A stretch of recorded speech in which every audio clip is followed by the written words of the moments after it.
Hello दोस्तों, स्वागत है आप सबका PYQ एकेडमी में। तो हम लोग सचिन एकेडमी के नोट्स को पढ़ रहे हैं, देख रहे हैं कि सचिन एकेडमी के नोट्स में सीटेट एग्ज़ाम से रिलेटेड क्या क्या मेन इंपॉर्टेंट टॉपिक दे रखा है। तो इससे पहले भी हमने कई टॉपिक को क्लियर किया है दोस्तों। और हमारे साथ सीटेट सचिन एकेडमी के नोट्स की प्रिपरेशन करने के लिए प्लीज़ हमारे चैनल को लाइक शेयर एंड सब्सक्राइब ज़रूर करें। हम पूरे नोट्स कवर करवा रहे हैं। आज का जो वीडियो है वो हमारा शिक्षण विधियों से जुड़ा है। आज के वीडियो में हम शिक्षण की विभिन्न विधियों के बारे में जानेंगे कि किस प्रकार से हम शिक्षण कराते हैं छात्रों को और कौन कौन सी विधियाँ होती हैं शिक्षण कराने की। तो चलिए दोस्तों, ज़्यादा देर न करते हुए आज के टॉपिक पे आते हैं, देखते हैं कि कौन कौन सी विधियाँ हैं। तो आज की हमारी जो पहली विधि है, शिक्षण विधि के बारे में जानेंगे, यानी कि टीचिंग मेथड। टीचिंग मेथड्स क्या होते हैं, यानी कि टीचिंग शिक्षण विधि का यही अर्थ है कि शिक्षक विद्यार्थियों को किस ढंग से पढ़ा रहे हैं, किस के अनुसार पढ़ा रहे हैं, किस प्रकार से पढ़ा रहे हैं, वही उसकी विधियाँ होती है। तो हम लोग इसी शिक्षण विधि के बारे में जानेंगे कि शिक्षण छात्रों को किस ढंग से पढ़ाते हैं। तो शिक्षण विधियों में पहली विधि आती है दोस्तों आगमन विधि। इन्हें इंडक्टिव मेथड भी कहते हैं। आगमन विधि के जनक, आगमन विधि जो है इसके जनक यानी कि इसके प्रतिपादक अरस्तु हैं। अरस्तु को आगमन विधि का जनक माना जाता है। इस विधि में हम सीधे अनुभवों, उदाहरणों तथा प्रयोगों का अध्ययन करके नियम निकाले जाते हैं। तो आगमन विधि जो हम पढ़ाते हैं, आगमन विधि के द्वारा बच्चों को, इस विधि में हम पहले अनुभवों को यानी कि कुछ उदाहरण देते हैं। बच्चों को कुछ पढ़ाने से पहले उसके उदाहरण देंगे, उसके बाद उसके नियम को समझाएंगे, उसके प्रयोग बताएंगे। तो यह विधि जो है वह छात्र केंद्रित विधि होती है। आगमन विधि जो विद्यार्थियों को करके सीखने पर बल देती है। यह एक मनोवैज्ञानिक विधि है। तो आगमन विधि जो होती है वो क्या होती है, वो बाल केंद्रित विधि है और यह इस विधि द्वारा बालक करके सीखता है और यह एक मनोवैज्ञानिक विधि है।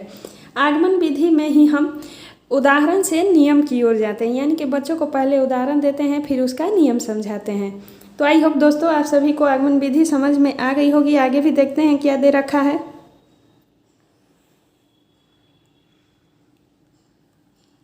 आगमन विधि के कुछ महत्वपूर्ण तर्क है जिन्हें जानते हैं कि इसकी क्या विशेषता है। तो आगमन विधि जो है उसमें पहली विशेषता है कि उदाहरण से नियम की ओर हम छात्रों को इस विधि के माध्यम से पढ़ाते हैं। स्थूल से सूक्ष्म की ओर है, विशिष्ट से सामान्य की ओर है, ज्ञात से अज्ञात, यानी कि विद्यार्थी जो पहले जानते हैं उसके बारे में जानेंगे, उसके बारे में उनसे पूछेंगे, फिर वो जो नहीं जानते होते हैं उसके बारे में यानी उनकी अज्ञात वस्तुओं के बारे में उन्हें समझाएंगे। मूर्त से अमूर्त की ओर, हाँ दोस्तों ये भी सही है। मूर्त से अमूर्त की ओर हम आगमन विधि के द्वारा ही पढ़ाते हैं, यानी कि मूर्त वस्तुएं जो प्रत्यक्ष वस्तुएं विद्यार्थियों के सामने होती हैं उसके बारे में पहले हम उसे बताएंगे, फिर उन्हें काल्पनिक माध्यम से अमूर्त चिंतन करा के समझाएंगे किसी वस्तु को। तो यही मूर्त से अमूर्त विधि जो होती है आगमन विधि का ही एक रूप है। और प्रत्यक्ष से प्रमाण की ओर आगे बढ़ते हैं इस विधि में। आगमन विधि जो है उसमें पहले प्रत्यक्ष जो हमारे सामने उपस्थित होता है उसके बारे में विद्यार्थियों को बताएंगे, फिर उसका प्रमाण देंगे कि क्या कैसे हुआ।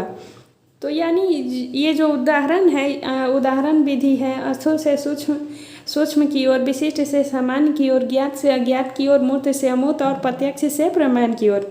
इन सभी विधियों के द्वारा ही हम आगमन विधि को, इन सभी विधियों को आगमन विधि में सम्मिलित करते हैं। तो दोस्तों उम्मीद है आप सभी को ये टॉपिक समझ में आई होगी। आगे देखते हैं। आगे जो है हमारा निगमन विधि है, उसके बारे में भी जान लेते हैं।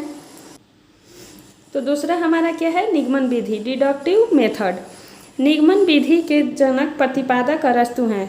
तो दोस्तों यहाँ आपने देखा कि आगमन विधि के जनक भी अरस्तु ही हैं और निगमन विधि के जनक भी अरस्तु को ही माना जाता है।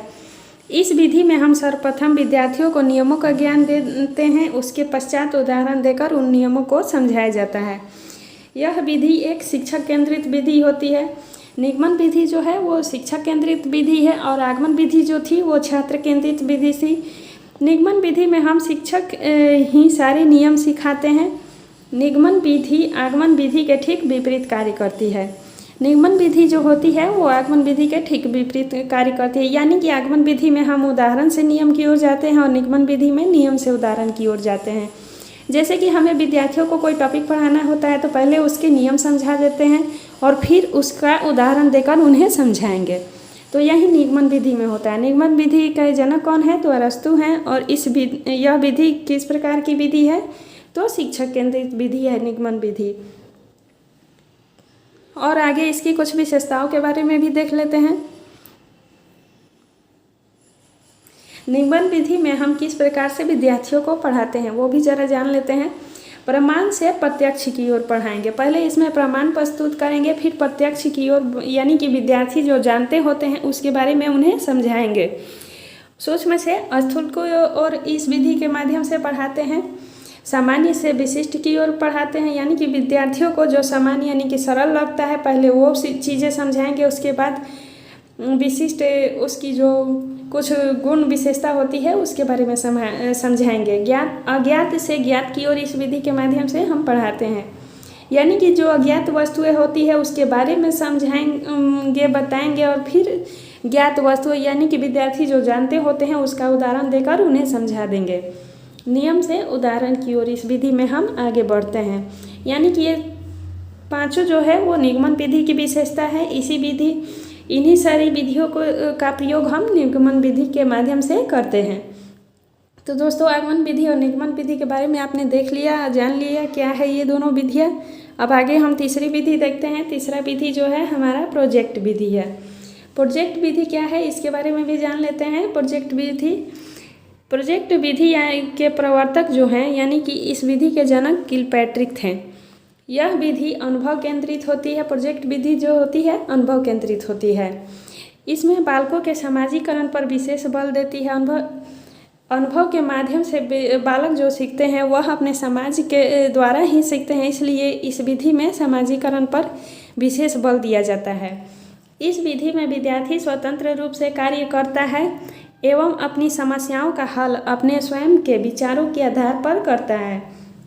यानी कि विद्यार्थी जो अनुभव लेता है, प्रोजेक्ट के रूप में जो विद्यार्थी को कार्य दिया जाता है वो उसमें वह स्वतंत्र रूप से कार्य करता है और उसमें जो समस्या उसे उत्पन्न होती है उसे वह स्वयं के यानी कि खुद के विचार के आधार पर उसे सॉल्व करने की कोशिश करता है। इस विधि में प्रोजेक्ट विधि जो होती है यह वास्तविकता के सिद्धांत पर कार्य करती है, क्योंकि यह विद्यार्थियों को इस प्रकार की शिक्षा प्रदान करती है जिसे वे अपने जीवन की समस्याओं का समाधान कर सकें। प्रोजेक्ट विधि जो होती है इस विधि में उस प्रकार की शिक्षा हम विद्यार्थियों को देते हैं जिसका वह अपने जीवन में जो समस्याएं उनके जीवन में उत्पन्न होती है उसका समाधान वह खुद कर सकें, उसके बारे में सोच समझ सकें। यानी यह वास्तविकता से भी जुड़ा होता है, अपने समाज पर इसमें बल दिया जाता है, सामाजिकरण का इसमें महत्वपूर्ण स्थान है। तो प्रोजेक्ट विधि जो होती है यह बाल केंद्रित शिक्षा है, क्योंकि यह बालकों पर आधारित होती है। इस विधि में हम विद्यार्थी को सक्रिय क्रियाशील रखते हैं, यानी कि प्रोजेक्ट के माध्यम से विद्यार्थी को हम इस विधि में सक्रिय रखते हैं, उनके द्वारा खुद खोज करने का अवसर देते हैं, उसके बारे में सोचने समझने स्वतंत्र विचार करने का अवसर दिया जाता है विद्यार्थियों को प्रोजेक्ट के माध्यम से। इसलिए इस विधि के द्वारा विद्यार्थियों को सक्रिय क्रियाशील रखते हैं हम। और इस विधि में हम विद्यार्थियों को समूह में रखकर कार्य करना सिखाते हैं और उनमें आत्मविश्वास पैदा होता है इस विधि के द्वारा। तो दोस्तों, आपने देख लिया प्रोजेक्ट विधि क्या है। प्रोजेक्ट विधि जो है इसके प्रवर्तक किलपैट्रिक हैं। यह बच्चों के सामाजिकरण पर विशेष बल देती है। प्रोजेक्ट विधि जो है वह अनुभव केंद्रित विधि होती है। और हमने पिछले टॉपिक में देखा कि निगमन विधि जो है वो शिक्षक केंद्रित होती है, आगमन विधि छात्र केंद्रित होती है और प्रोजेक्ट विधि जो है यह वास्तविकता के सिद्धांत पर कार्य करती है। यानी कि इसमें वही सारी चीज़ें सिखाई जाती है जो बालक के जीवन में घटनाएं होती है, जो समस्याएं उनकी वो होती है उसका समाधान वह खुद कर सके। इसलिए यह बाल केंद्रित शिक्षा भी है एक प्रकार से। और इस विधि के द्वारा हम बालकों को क्रियाशील रखते हैं, समूह में रहकर कार्य करना सिखाते हैं उन्हें और उनमें आत्मविश्वास पैदा होता है। यानी कि जो कार्य वो खुद करते हैं तो वो कार्य द्वारा उनमें आत्मविश्वास पैदा होता है कि हाँ, हम ये कार्य खुद से कर सकते हैं, खुद से किसी वस्तु के बारे में, किसी व्यक्ति के बारे में खोज कर सकते हैं, जान सकते हैं। तो दोस्तों, उम्मीद है प्रोजेक्ट विधि भी आप लोग को समझ में आ गई होगी। हमारी अगली विधि है प्रत्यक्ष विधि, यानी कि डायरेक्ट मेथड। डायरेक्ट मेथड क्या है इसके बारे में भी जान लेते हैं।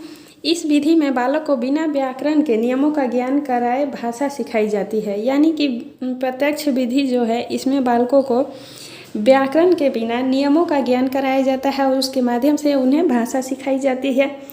इस विधि में जो बालक की मातृभाषा होती है उसे बिना मध्यस्थ बनाए उसे अन्य भाषा सिखाई जाती है। तो प्रत्यक्ष विधि जो है उसमें बालक को मातृभाषा की मध्यस्थता नहीं होती है, यानी कि मातृभाषा में नहीं सिखाई जाती है, उससे अलग हटकर कोई अन्य भाषा दूसरी भाषा सिखाई जाती है प्रत्यक्ष विधि के माध्यम से। अर्थात मातृभाषा की सहायता नहीं लेकर बल्कि विद्यार्थी को सीधे बार बार मौखिक एवं लिखित अभ्यास द्वारा सीधे नई भाषा हम सिखाते हैं। किस विधि में? तो प्रत्यक्ष विधि में। प्रत्यक्ष विधि जो है इसमें क्षेत्रीय भाषा का भी प्रयोग नहीं किया जाता है। इस विधि में वार्तालाप के माध्यम से अधिक सिखाने पर बल दिया जाता है जिससे वह प्राकृतिक रूप से सीख सके। प्रत्यक्ष विधि जो है इसमें प्राकृतिक वातावरण में बच्चों को सिखाने का कोशिश किया जाता है, यानी कि बच्चों को एक दूसरे के सहयोग से एक दूसरे के माध्यम से अधिक वार्तालाप के द्वारा सिखाने पर बल दिया जाता है इस विधि में। और प्रत्यक्ष विधि जो है इस विधि में श्रव्य दृश्य सामग्री का प्रयोग किया जाता है, यानी कि प्राथमिक कक्षाओं हेतु यह विधि अत्यंत उपयोगी है। इस पद्धति का मुख्य सिद्धांत यह है कि जिस प्रकार बालक श्रवण एवं अनुकरण द्वारा मातृभाषा सीख लेता है उसी प्रकार वह दूसरी भाषा भी सीख सकता है। यानी कि प्रत्यक्ष विधि का मुख्य आधार यही है कि मुख्य सिद्धांत इसका यह है कि बालक जिस प्रकार से अपने वातावरण से, अपने समाज से, परिवार में रहकर श्रवण एवं अनुकरण द्वारा सुनकर एवं दूसरों को अनुकरण उसके द्वारा सीखकर अपनी मातृभाषा जिस प्रकार से सीख लेता है उसी प्रकार से वह अपनी दूसरी भाषा भी सीख सकता है। और प्रत्यक्ष विधि जो होती है इसमें दृश्य श्रव्य सामग्री का प्रयोग करते हैं। यह विधि प्राथमिक कक्षाओं के विद्यार्थियों के लिए बहुत ही उपयोगी साबित। अगली विधि जो है ये विश्लेषण विधि है, यानी कि एनालिसिस मेथड। इस विधि में क्या होता है इसके बारे में ज़रा देखते हैं। विश्लेषण विधि जो है इस विधि के जनक कौन है? हेनरी एडवर्ड हैं। हेनरी एडवर्ड आर्मस्ट्रांग को विश्लेषण विधि का जनक माना जाता है। इस विधि में समस्या को छोटे छोटे भागों में बांटकर उनका अध्ययन व समीक्षा करते हुए उसे हल किया जाता है, यानी कि इस विधि में उपयुक्त गणितीय प्रक्रिया अपनाते हैं। विश्लेषण विधि वही है, यानी कि इसका एनालिसिस किया जाता है इसके माध्यम से, और कोई भी समस्या यदि होती है तो उसे हम छोटे छोटे टुकड़ों में बांटकर उसका अध्ययन करते हैं, उसकी समीक्षा करते हैं और इस प्रकार से उस समस्या का समाधान करते हैं। इस विधि का जो प्रयोग होता है मुख्य रूप से गणितीय प्रक्रिया अपनाने में होता है, यानी कि मैथ्स में इसका प्रयोग ज़्यादा होता है, काउंटिंग में। और विश्लेषण विधि का जनक कौन है? तो इसके जनक हेनरी एडवर्ड आर्मस्ट्रांग है। छठी विधि देखते हैं। छठी विधि कौन सी है? छठी विधि है संश्लेषण विधि, सिंथेसिस विधि। संश्लेषण विधि क्या है? तो इस विधि के जनक जो हैं ये भी हेनरी एडवर्ड आर्मस्ट्रांग ही हैं। हेनरी एडवर्ड आर्मस्ट्रांग ने ही संश्लेषण विधि और विश्लेषण विधि इन दोनों विधियों का प्रयोग किया है। इन दोनों विधियों के वे जनक माने जाते हैं। और विश्लेषण तथा संश्लेषण ये दोनों विधियाँ जो होती है एक दूसरे की पूरक होती है, यानी कि एक दूसरे से यह जुड़ी होती है।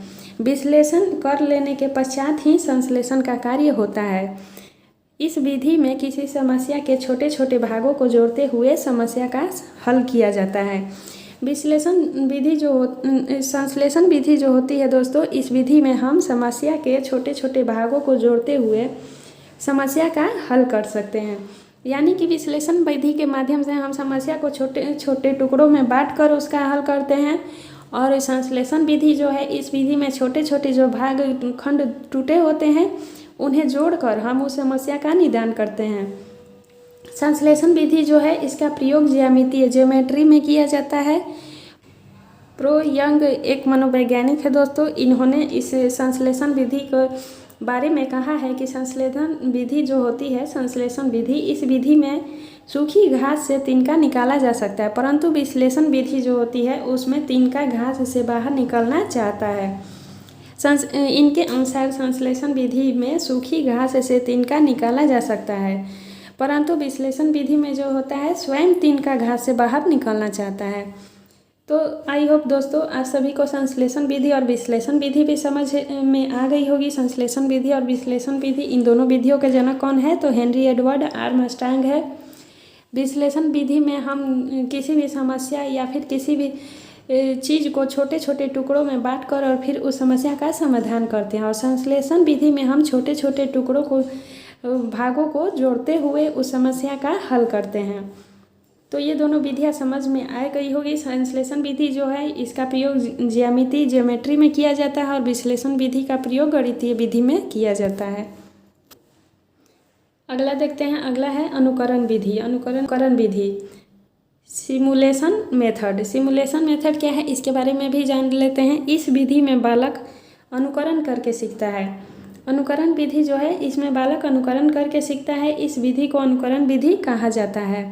यानी कि बालक जो अपने परिवार में, समाज में रह कर सीखता है, अपने आस पड़ोस से सीखता है, वहीं अनुकरण के माध्यम से सीखता है, इसलिए इस विधि को अनुकरण विधि कहते हैं। इस विधि में हम बालक अपने शिक्षक का अनुकरण करके लिखना, पढ़ना व नवीन रचना करना सीखता है। इस विधि के अंतर्गत बालक शिक्षक के उच्चारण को सुनकर वाचन करना सीखते हैं। पहले शिक्षक बोलता है, फिर बच्चे उसका अनुसरण करते हैं। इस विधि के आधार पर शुद्ध उच्चारण को ही भाषा शिक्षक का सर्वश्रेष्ठ गुण माना जाता है। यानी कि जो अनुकरण विधि होती है, इस विधि में बालक जो है अपने शिक्षक से सीखते हैं। यानी कि शिक्षक जिस प्रकार से उच्चारण करते हैं उन्हें सुनकर बच्चे उस विधि को अपनाकर वाचन करना सीखते हैं। यानी कि शिक्षक को सुनकर खुद बोलते हैं, और पहले शिक्षक बोलता है और फिर बाद में बच्चे उसका अनुसरण करके इस विधि का प्रयोग करते हुए सीखते हैं किसी भी समस्या को, किसी भी बात को। तो यह विधि जो होती है शुद्ध उच्चारण को ही भाषा का सर्वश्रेष्ठ गुण माना जाता है। आठवां है व्याख्यान विधि, यानी कि लेक्चर मेथड। लेक्चर मेथड क्या है इसके बारे में जान लेते हैं। व्याख्यान विधि में किसी तथ्य, विषय की व्याख्या की जाती है। इस विधि में जो है वो किसी तथ्य या फिर किसी विषय की व्याख्या की जाती है। व्याख्यान विधि को शिक्षण की सबसे प्राचीन विधि माना जाता है। इस विधि में शिक्षक की भूमिका प्रमुख होती है, इसलिए इसे शिक्षक केंद्रित विधि भी मानी जाती है। व्याख्यान विधि जो होती है इसे शिक्षक केंद्रित विधि कहा जाती है या फिर मानी जाती है, क्योंकि शिक्षक और छात्रों को व्याख्यान देते हैं और छात्र सुनते हुए सीखते हैं। यह विधि सबसे प्राचीन विधि भी मानी जाती है, क्योंकि प्राचीन समय में गुरु जो होते थे अपने आश्रमों में शिष्यों को बोलकर ही मौखिक रूप से विद्या का ज्ञान देते थे, इसलिए यह विधि प्राचीन काल से चली आ रही है। व्याख्यान विधि, यह विधि स्मृति स्तर, मेमोरी लेवल का शिक्षण अधिगम कराती है, यानी कि बच्चों को याद कराने का कार्य करती है व्याख्यान विधि। सामाजिक विज्ञान में व्याख्यान विधि का प्रयोग सबसे अधिक होता है। व्याख्यान शिक्षण विधि में पाठ्य वस्तु एवं विषय वस्तु के प्रस्तुतिकरण पर अधिक बल दिया जाता है। तो व्याख्यान विधि जो है इसका सबसे ज़्यादा प्रयोग किस विषय में होता है? तो सामाजिक विज्ञान में इस विधि का प्रयोग होता है। और व्याख्यान शिक्षण विधि जो है पाठ्य वस्तु एवं विषय वस्तु के प्रस्तुतिकरण पर अधिक बल दिया जाता है। उन्हें समझाने पर इस विधि के माध्यम से अधिक बल दिया जाता है। किसी भी समस्या को, किसी भी वस्तु, विषय को समझाकर उन्हें मौखिक रूप से बताया जाता है इस विधि में। अगली विधि देखते हैं। अगली और 9वीं विधि है मारिया मॉन्टेसरी विधि, यानी कि मॉन्टेसरी मेथड क्या है? मारिया मॉन्टेसरी जो है इटली की एक चिकित्सक तथा शिक्षा शास्त्री थे। मारिया मॉन्टेसरी कौन है? तो इटली देश की निवासी थे और यह चिकित्सक थी एक और शिक्षा शास्त्री भी थे। इनके नाम से शिक्षा को मॉन्टेसरी पद्धति प्रसिद्ध है।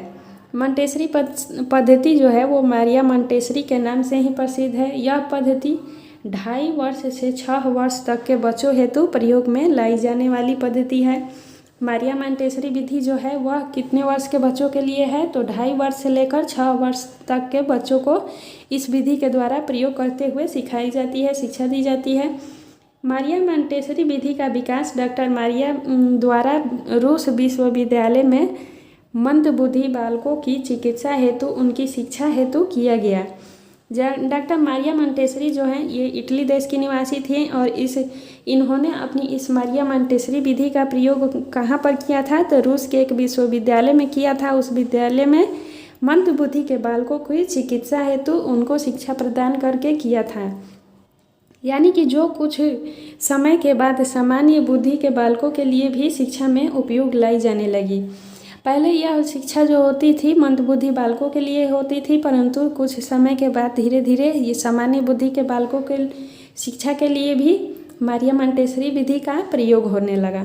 डॉक्टर मारिया का मानना था कि शिक्षा का मूल उद्देश्य बालक का सर्वांगीण विकास होना चाहिए।